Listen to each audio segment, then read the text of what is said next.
Shalom para pembawa api perubahan. Mari kita kobarkan api dalam diri kita untuk membawa perubahan lewat pembelajaran firman Tuhan di channel Elia Ministry Indonesia. Hari ini kita akan belajar tentang doa.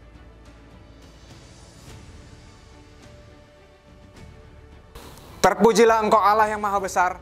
Pada hari ini kita akan belajar firman-Mu lewat kelanjutan materi tentang doa. Pimpin kami setiap pribadi-pribadi dimanapun kami berada. Biarlah Engkau yang jamah, Engkau yang celikkan mata hati setiap kami. Biarlah Engkau yang singkapkan apa yang menjadi kerinduan hati kami. Kami serahkan sepenuhnya di dalam tangan kuasa-Mu. Di dalam nama Tuhan Yesus Kristus kami telah berdoa. Haleluya. Amin. Saudara-saudara yang terkasih, kita telah belajar materi tentang doa di materi sebelumnya. Yaitu doa adalah komunikasi dua arah, bukan satu arah. Di sini kita akan belajar mengenai jenis-jenis doa yang dilihat dari objek yang didoakan. Yang pertama adalah doa untuk diri kita sendiri. Kita belajar di firman Tuhan lewat Matius 14 ayat 22 sampai 23. Sesudah itu Yesus segera memerintahkan murid-muridnya naik ke perahu dan mendahulinya ke seberang. Sementara itu ia menyuruh orang banyak pulang. Dan setelah orang banyak itu disuruhnya pulang, Yesus naik ke atas bukit untuk berdoa seorang diri. Ketika hari sudah malam, ia sendirian di situ. Demikianlah firman Tuhan. Jadi di sini kita lihat bagaimana Tuhan Yesus berdoa seorang diri, menyatakan isi hatinya kepada Bapa. Kita juga sebagai manusia kita nyatakan kepada Allah isi hati kita, kerinduan hati kita, doa-doa pribadi kita. Baik itu doa mengenai kesehatan kita, mengenai pekerjaan kita, mengenai keuangan kita dan juga karakter kita untuk dibentuk semakin indah di hadapan Allah. Kita juga bisa melihat contoh di Alkitab tentang Hana. Bagaimana Hana berdoa untuk dirinya, untuk dia bisa memiliki anak. Dan di situ dia berdoa dengan sungguh-sungguh dan Tuhan kabulkan. Sehingga Hana memiliki anak. Yang kedua, kita juga harus berdoa untuk orang lain. Di sini Tuhan Yesus memberikan contoh bagaimana Tuhan Yesus berdoa untuk orang lain. Kita lihat dalam Matius 12 ayat 22. Kemudian dibawalah kepada Yesus seorang yang kerasukan setan. Orang itu buta dan bisu. Lalu Yesus menyembuhkannya sehingga si bisu itu berkata-kata dan melihat. Kalau saudara lihat bagaimana Tuhan Yesus berdoa untuk orang lain, orang yang bisu dan buta juga sembuh karena kuasa Allah yang dinyatakan dalam diri orang itu. Dan kita juga bisa lihat bagaimana Petrus juga menyembuhkan orang sakit. Bahkan mereka membawa orang-orang sakit keluar ke jalan raya dan membaringkannya di atas balai-balai dan tilam supaya apabila Petrus lewat, setidaknya bayangannya mengenai salah seorang dari mereka. Dan juga orang banyak dari kota-kota di sekitar Yerusalem datang berduyun-duyun serta membawa orang-orang yang sakit dan orang-orang yang diganggu roh jahat, dan mereka semua disembuhkan. Petrus juga menyembuhkan orang, juga berdoa untuk orang lain. Kita sebagai anak-anak Tuhan, kita harus juga berdoa bukan untuk diri kita sendiri, tapi kita juga berdoa untuk orang lain. Karena kita diberikan kuasa yang cuma-cuma. Matius 10 ayat 8, sembuhkanlah orang sakit, bangkitkanlah orang mati, tahirkanlah orang kusta, usirlah setan-setan. Kamu telah memperolehnya dengan cuma-cuma. Karena itu berikanlah pula dengan cuma-cuma. Jadi kita harus memberikan juga dengan cuma-cuma lewat doa kita. Orang-orang yang sakit, orang-orang yang kusta, orang-orang yang lumpuh, orang-orang yang buta, kita harus doakan dengan cuma-cuma. Karena Allah telah memberikannya kuasa itu dengan cuma-cuma kepada diri kita. Kita harus nyatakan itu. Yang ketiga, kita berdoa untuk komunitas atau kota di mana kita ditempatkan.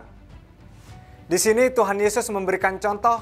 Tuhan Yesus juga berdoa untuk komunitas anak-anak. Kita lihat di dalam Matius 19 ayat 13 sampai 14. Lalu orang membawa anak-anak kecil kepada Yesus supaya ia meletakkan tangannya atas mereka dan mendoakan mereka. Akan tetapi murid-muridnya memarahi orang-orang itu.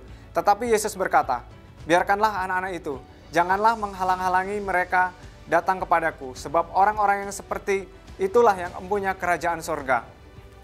Di sini Tuhan Yesus juga bukan berdoa untuk satu orang saja, tapi sekelompok orang, anak-anak. Dan kita juga dalam firman Tuhan ditugaskan untuk berdoa bagi kota di mana kita ditempatkan. Kita bisa lihat dalam Yeremia 29 ayat 7. Mari kita buka. Yeremia 29 ayat 7. Usahakanlah kesejahteraan kota kemana kamu aku buang, dan berdoalah untuk kota itu kepada Tuhan, sebab kesejahteraannya adalah kesejahteraanmu. Kita lihat dengan jelas bahwa kesejahteraan kota kita, di mana kita berada, harus kita doakan. Karena ini penting. Kesejahteraan kota adalah kesejahteraan kita. Jadi kita memiliki tanggung jawab untuk kota di mana kita berada. Jadi saudara-saudara dimanapun saudara berada, saudara harus berdoa untuk kota di mana engkau berada. Disinilah kita sebagai anak-anak Tuhan harus melakukan doa untuk kota ini. Jadi 3 hal ini dalam doa kita harus lakukan. Baik doa untuk diri kita sendiri, doa untuk orang lain, dan juga doa untuk komunitas maupun doa untuk kota di mana kita berada. Yang berikutnya, bagaimana berdoa dengan penuh kuasa? Mari kita buka firman Tuhan dalam Yakobus 5 ayat 16. Yakobus 5 ayat 16. Karena itu hendaklah kamu saling mengaku dosamu dan saling mendoakan, supaya kamu sembuh. Doa orang yang benar bila dengan yakin didoakan sangat besar kuasanya. Doa orang yang benar bila dengan yakin didoakan sangat besar kuasanya. Di sini kita sebagai anak-anak Allah, kita harus hidup dalam kebenaran. Karena kita dibenarkan oleh Kristus. Orang benar adalah orang yang memiliki hidup selaras dengan sifat dan karakter Allah melalui Kristus. Jadi, kita dikembalikan pada posisi tidak berdosa, pada posisi tidak bersalah. Karena Kristus yang telah membenarkan diri kita. Ini penting dalam kehidupan doa. Posisi hidup dalam kebenaran. Kita bisa buka dalam Amsal 15 ayat 29. Tuhan itu jauh daripada orang fasik, tetapi doa orang benar didengarnya. Doa orang benar didengarnya. Di sini kita harus dalam posisi benar. Kalau dalam bahasa Ibraninya, saddik itu benar, dibenarkan. Kita hidup dalam aturan Allah. Di sini orang yang berjalan lurus, orang yang hidup dalam jalur yang benar. Seperti digambarkan revolusi matahari. Bagaimana matahari berputar pada jalurnya. Jadi tidak menyimpang, tidak keluar dari jalur. Kita sebagai anak-anak Tuhan juga harus hidup selaras dengan firman Tuhan. Kita tidak keluar dari jalur itu. Untuk itu kita harus hidup dalam kebenaran. Bagaimana kita bisa berjalan dalam kebenaran? Yang pertama, kita harus memiliki gaya hidup pertobatan. Karena pertobatan itu membawa kita ke dalam hadirat Allah. Amsal 28 ayat 13. Siapa menyembunyikan pelanggarannya tidak akan beruntung. Tetapi siapa mengakuinya dan meninggalkannya akan disayangi. Jadi, kalau saudara-saudara dimanapun saudara berada, kalau saudara sembunyikan pelanggaran saudara, dosa saudara di hadapan Allah, di hadapan siapapun itu, engkau pasti akan hancur, engkau pasti tidak beruntung. Ini yang firman Tuhan katakan, siapapun engkau. Jadi kita harus hidup dalam kebenaran Tuhan. Kita harus bertobat. Ketika kita salah, kita harus akui di hadapan Allah. Kita minta ampun kepada Tuhan. Yang kedua, kita harus prioritaskan kebenaran itu dalam hidup kita. Carilah dahulu kerajaan Allah dan kebenarannya, maka semuanya itu akan ditambahkan kepadamu. Jadi, kebenaran firman Tuhan itu menjadi prioritas dalam hidup kita. Bukan hal yang lain, tapi kebenaran Allah. Yang ketiga, kita harus memiliki sikap untuk memuji Tuhan, mencintai Allah, bersyukur kepada Tuhan, bersyukurlah senantiasa. Dan yang paling penting, kita harus tahu bahwa Allah beserta kita. kita sadar akan hadirat Tuhan. Kita sadar bahwa Allah beserta kita sampai pada kesudahannya. Itulah yang membuat kita hidup benar. 3 hal ini kita bisa berjalan dalam kebenaran Allah. Kita kembali di Yakobus 5 ayat 16. Doa orang yang benar, bila dengan yakin didoakan, akan besar kuasanya. Doa orang benar, sudah kita bahas mengenai orang benar. Saat ini dengan yakin atau efektif. Yang pertama, kita harus memiliki iman. Untuk doa kita terjawab oleh Tuhan, kita harus dengan yakin, kita harus memiliki iman. Karena iman adalah dasar dari segala sesuatu yang kita harapkan. Dan bukti dari segala sesuatu yang tidak kita lihat. Kita bisa belajar dari seorang ibu yang memiliki iman sehingga anaknya disembuhkan. Matius 15 ayat 28. Maka Yesus menjawab dan berkata kepadanya, "Hai ibu, besar imanmu. Maka jadilah kepadamu seperti yang kau kehendaki." Dan seketika itu juga anaknya sembuh. Ibu ini memiliki iman. Jadi ketika kita juga berdoa kepada Allah, kita juga harus memiliki iman. Karena itu penting dalam hidup doa kita. Yang kedua, tepat sasaran. Kita harus berdoa sesuai dengan kebutuhan. Semakin tepat sasaran kita, semakin cepat jawaban doa kita. Dan ini penting. Bagaimana kita bisa selaras, bagaimana kita bisa tepat pada sasaran itu? Yang pertama adalah kita harus mengetahui kehendak Allah dalam hidup kita. Mari kita buka firman Tuhan dalam 1 Yohanes 5 ayat 14. Dan inilah keberanian percaya kita kepadanya, yaitu bahwa Ia mengabulkan doa kita jikalau kita meminta sesuai kepadanya menurut kehendaknya. Allah akan mengabulkan doa-doa kita ketika kita meminta sesuai dengan kehendaknya. Kita harus mengetahui kehendak Allah dalam kehidupan kita. Itu penting. Yang ketiga, melakukan kehendak Allah. Dalam Yakobus 1 ayat 22 dikatakan, "Hendaklah kamu menjadi pelaku firman, bukan hanya pendengar." Di sini kita harus melakukan firman Tuhan. Apa yang firman katakan kita harus kerjakan. Kita harus lakukan. Supaya itu tidak menipu diri sendiri. Tuhan Yesus juga contohkan. Tuhan Yesus katakan, "Makananku adalah melakukan kehendak Bapa yang mengutus aku dan menyelesaikannya." Jadi di sini diberikan contoh bagaimana Tuhan Yesus juga melakukan kehendak Bapa, bukan hanya mendengar saja. Kita anak-anak Tuhan juga harus melakukan firman Tuhan dalam kehidupan kita. Yang keempat, berbicara sesuai dengan kehendak Allah. Contohnya, kita memperkatakan firman dalam kehidupan kita. Karena kita tahu bahwa firman itu adalah kehendak Allah. Firman itu memiliki kuasa. Firman itu menembus setiap ruang waktu. Dan firman itu tidak ada kadaluarsanya, tidak expired. Karena itu penting saudara, kita dalam hidup ini, kita harus terus memperkatakan firman.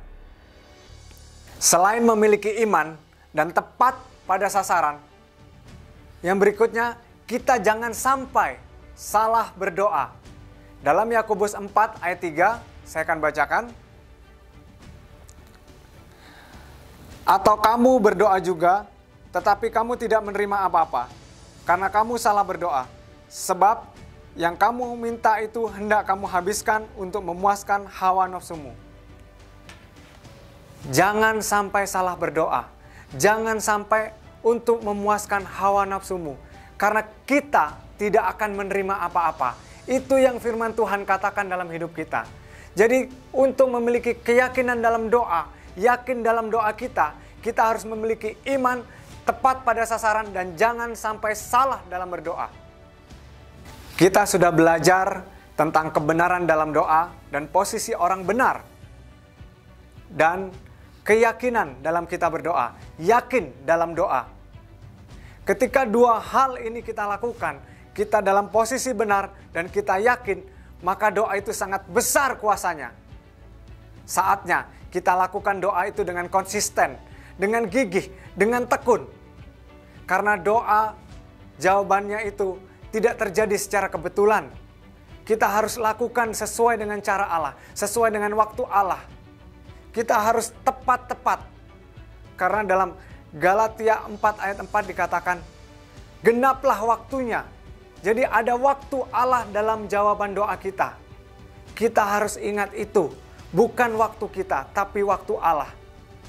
Kuasa doa sangat dinyatakan. Contohnya Petrus juga dapat bebas dari penjara. Karena bertekun dengan konsisten. Dan itu juga waktu Allah. Demikianlah bagaimana kita berdoa dengan penuh kuasa. Bagi saudara-saudara, dimanapun saudara berada, yang rindu untuk memiliki doa dengan penuh kuasa. Yang pertama, saudara harus hidup dalam kebenaran.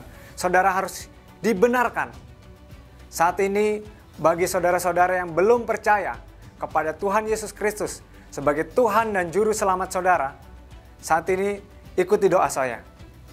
Tuhan Yesus, saat ini saya datang kepadamu. Saya akui setiap dosa saya Tuhan.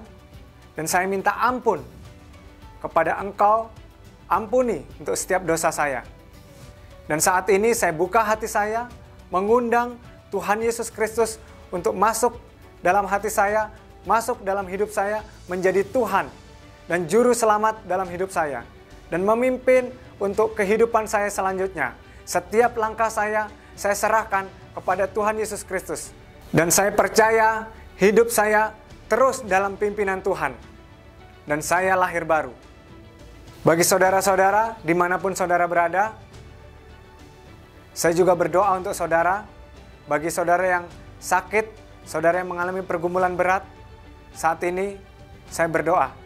Bapa, di dalam nama Tuhan Yesus Kristus, dimanapun saudara-saudara saat ini berada, saya berdoa bagi setiap pergumulan-pergumulan mereka Tuhan. Engkau yang berikan kekuatan bagi setiap pribadi-pribadi yang mendengarkan, yang melihat saluran YouTube ini. Engkau yang jamah, Engkau memberikan kekuatan untuk mereka bisa mengatasi setiap beban-beban mereka. Dan juga bagi saudara-saudara yang sakit, Bapa jamah, berikan kesembuhan bagi setiap pribadi, sakit penyakit apapun, di dalam nama Tuhan Yesus Kristus, sembuh. Urapan kesembuhan menjamah, mengalir dalam setiap tubuh, setiap pribadi-pribadi dimanapun mereka berada. Di dalam nama Tuhan Yesus Kristus.